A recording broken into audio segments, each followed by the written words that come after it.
Kaisar Taisho, sang kaisar di tengah perubahan. Di awal musim semi tahun 1879, di tengah istana kekaisaran Tokyo yang sunyi, lahirlah seorang bayi laki-laki yang kelak akan menjadi penguasa negeri matahari terbit. Bayi itu diberi nama Yoshihito, putra dari Kaisar Meiji, sang pembawa modernisasi besar Jepang dan permaisuri Shokan. Sejak detik pertama kehidupannya, nasib Yoshihito telah ditentukan. Ia akan menjadi pewaris takhta kekaisaran, meski jalan yang ditempuhnya kelak akan penuh dengan ujian yang sunyi dan getir. Namun masa kecil Yoshihito berbeda dari ayahnya. Sejak bayi, kesehatannya rapuh. Ia sering demam tinggi, tubuhnya lemah, dan seringkali terbaring di tempat tidur selama berhari-hari. Para tabib istana khawatir bahwa sang pangeran tidak akan bertahan lama. Karena itu, Yoshihito dibesarkan jauh dari hiruk-pikuk istana, di tempat yang lebih tenang dan bersih udaranya, agar ia dapat tumbuh dengan sedikit kekuatan yang dimilikinya. Masa kanak-kanaknya dihabiskan dalam kesendirian. Ia mencintai langit, bunga sakura, dan suara hujan yang jatuh di atap bambu. Walau tubuhnya lemah, pikirannya tajam. Ia gemar membaca buku dan belajar sejarah. Ia senang menatap peta dunia, membayangkan Jepang berdiri sejajar dengan bangsa-bangsa besar. Tetapi ketika ayahnya, Kaisar Meiji, dikenal sebagai simbol kemajuan dan ketegasan, Yoshihito tumbuh menjadi sosok yang halus, tertutup, dan penuh perasaan. Ketika ia menginjak usia 22 tahun, Yoshihito menikahi putri Sadako, yang kelak dikenal sebagai permaisuri Teimei. Wanita itu adalah cahaya dalam hidupnya, lembut, penyabar, dan menjadi penopang batinnya di saat dunia istana terasa dingin. Bersama Sadako, Yoshihito mendapatkan 4 orang putra. Salah satunya kelak akan menjadi Kaisar Showa, yaitu Hirohito. Tahun demi tahun berlalu, kesehatan Yoshihito tetap tidak membaik, namun takdir tak bisa ditolak. Ketika ayahandanya, Kaisar Meiji, wafat pada tahun 1912, seluruh Jepang berduka. Dunia berubah dalam sekejap, dan Yoshihito naik takhta sebagai Kaisar Taisho, menandai dimulainya zaman Taisho, masa yang berarti keadilan besar. Namun berbeda dengan ayahnya yang kuat dan berwibawa, Kaisar Taisho lebih dikenal sebagai kaisar yang lemah secara fisik namun lembut hatinya. Ia bukan pemimpin medan perang atau tokoh reformasi besar. Ia adalah simbol dari masa peralihan. Jepang menuju era masyarakat modern yang mulai mengenal kebebasan, demokrasi, dan suara rakyat. Pada masa pemerintahannya, Jepang menyaksikan perubahan besar. Partai-partai politik mulai tumbuh kuat.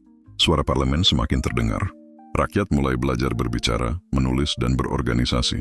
Masa ini sering disebut oleh sejarawan sebagai demokrasi Taisho, ketika kebebasan berpendapat dan kebudayaan baru berkembang pesat.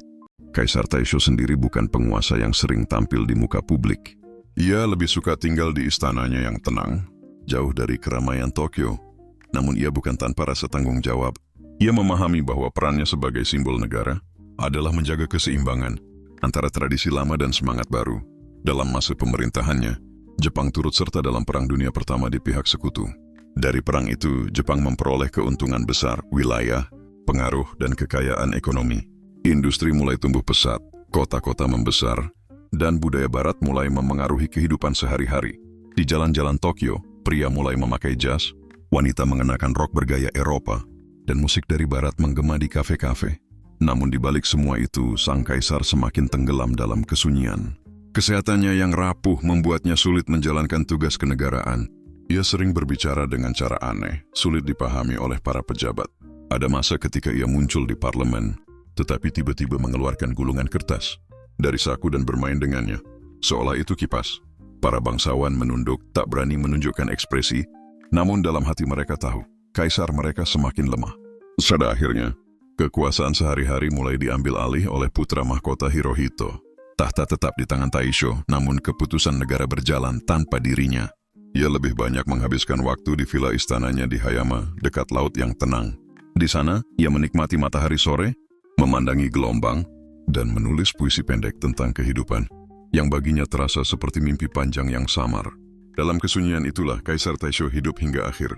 Pada musim dingin tahun 1926, di istananya yang sunyi di Hayama, ia mengembuskan napas terakhirnya. Negeri Jepang berduka, bukan hanya karena kehilangan seorang kaisar, tetapi karena berakhirnya sebuah zaman Taisho, masa di mana Jepang belajar mengenal kebebasan dan identitas baru di tengah dunia yang berubah cepat. Jenazahnya dimakamkan dengan penuh penghormatan di Musashi Imperial Graveyard, berdampingan dengan para pendahulunya.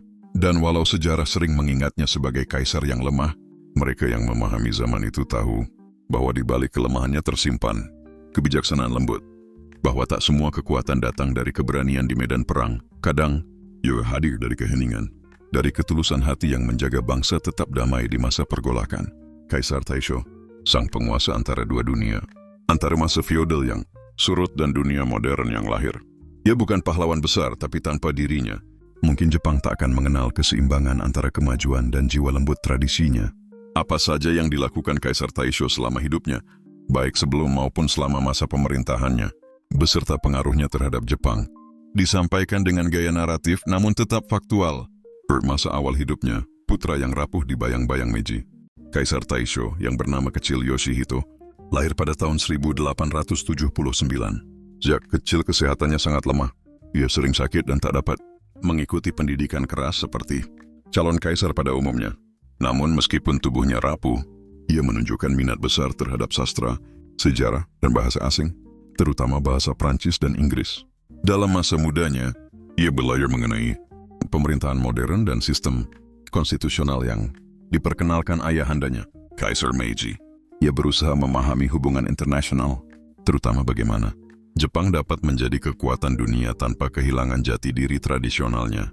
Ia juga mendalami budaya Jepang klasik, termasuk puisi waka dan kaligrafi, sebagai bentuk kedekatannya pada seni dan spiritualitas istana. Meskipun sering kesepian, Yoshihito tumbuh dengan rasa empati tinggi terhadap rakyat kecil. Ia tak seagresif ayahnya, tetapi ia peka terhadap penderitaan orang lain. Hal yang kelak memengaruhi sifatnya sebagai kaisar yang lembut. Naik tahta, awal zaman Taisho, 1912. Ketika Kaisar Meiji wafat, Yoshihito naik tahta sebagai Kaisar Taisho, yang berarti keadilan besar.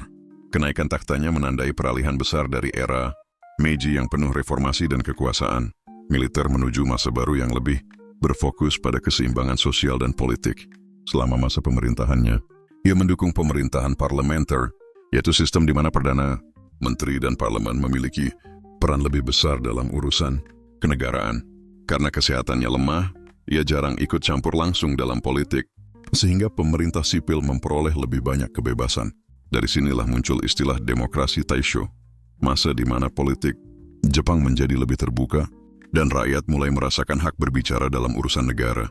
Era kebijakan dan perubahan di masa pemerintahannya, walau Kaisar Taisho sendiri tidak aktif dalam politik sehari-hari, masa pemerintahannya membawa dampak besar bagi Jepang. 1. Perkembangan demokrasi dan politik modern. Masa pemerintahannya menyaksikan munculnya partai-partai politik besar, seperti Seijukai dan Kenseikai, yang bersaing secara terbuka dalam pemilihan parlemen. Sistem pemerintahan menjadi lebih konstitusional dan demokratis, di mana suara rakyat mulai diperhitungkan. Tahun demi tahun, kekuatan militer berkurang dalam politik, sementara politisi sipil mulai berkuasa. 2. Jepang dalam Perang Dunia Pertama. Pada tahun 1914, Jepang bergabung dengan pihak sekutu dalam Perang Dunia Pertama. Jepang merebut wilayah-wilayah Jerman di Pasifik dan Tiongkok, memperluas kekuatan kolonialnya. Setelah perang, Jepang ikut serta dalam Konferensi Perdamaian Versailles dan menjadi salah satu 5 kekuatan dunia di Dewan Liga Bangsa-Bangsa. Ini membuat Jepang semakin diakui secara global sebagai kekuatan modern. 3. Pertumbuhan ekonomi dan perubahan sosial. Industri Jepang berkembang pesat karena permintaan perang. Banyak pabrik baru muncul, menghasilkan baja, kapal, dan tekstil. Kelas menengah baru tumbuh, pegawai, pedagang, dan cendekiawan mulai berperan dalam masyarakat. Budaya barat mulai meresap ke dalam kehidupan rakyat. Pakaian, musik, sastra, dan arsitektur modern. Pendidikan berkembang cepat. Lebih banyak rakyat belajar membaca dan menulis, membuka jalan bagi masyarakat yang lebih cerdas dan kritis. 4. Kebijakan sosial dan kehidupan rakyat. Di masa Kaisar Taisho, media massa dan surat kabar bebas tumbuh. Rakyat mulai berani mengkritik pemerintah dan menyuarakan pendapat. Gerakan buruh dan feminisme mulai muncul. Wanita Jepang mulai menuntut pendidikan dan hak yang setara. Para intelektual muda menulis tentang kebebasan individu, demokrasi, dan keadilan sosial, membentuk dasar masyarakat modern Jepang. Peran pribadi Kaisar Taisho. Walaupun kesehatannya menghambat aktivitas kenegaraan, Kaisar Taisho tetap mengikuti upacara kenegaraan utama dan menyampaikan pesan moral kepada rakyat, seperti kesadaran dan kerja keras. Ia dikenal menyukai puisi dan kaligrafi, serta sering menulis puisi yang berisi pandangan lembut tentang hidup dan waktu. Ia juga menunjukkan kasih sayang kepada keluarga dan rakyatnya, meski tak mampu tampil sebagai pemimpin yang aktif. Namun mulai tahun 1921, kondisi mental dan fisiknya semakin menurun. Karena itu, putra mahkota Hirohito diangkat sebagai wali takhta untuk menjalankan tugas-tugas kekaisaran. Menghitung akhir hayat dan warisan, Kaisar Taisho wafat pada tahun 1926 di Hayama, Prefektur Kanagawa. Ia dimakamkan di Musashi Imperial Mausoleum, Tokyo. Dengan wafatnya, zaman Taisho berakhir dan zaman Showa dimulai di bawah pemerintahan putranya, Hirohito. Warisan terbesarnya bukan berupa reformasi besar seperti ayahnya, melainkan warisan sosial dan politik. Ia membiarkan Jepang tumbuh secara demokratis. Ia mewakili masa transisi dari pemerintahan militeristik ke pemerintahan sipil. Ia menjadi lambang lembut perubahan sosial ketika Jepang mulai mencari keseimbangan antara tradisi dan modernitas. Kesimpulan, warisan seorang kaisar yang sunyi. Kaisar Taisho bukanlah penguasa besar yang menaklukkan atau membangun kerajaan, tetapi dia bukan jalan bagi Jepang modern. Masa pemerintahannya menyaksikan demokrasi tumbuh, ekonomi berkembang, kebudayaan rakyat mekar, dan bangsa Jepang mulai mengenal dunia luar tanpa kehilangan jiwa kejepangannya. Dengan segala keterbatasannya, Kaisar Taisho menjadi simbol manusia biasa di tengah sejarah besar yang kehadirannya diam-diam menandai lahirnya Jepang yang lebih manusiawi dan terbuka.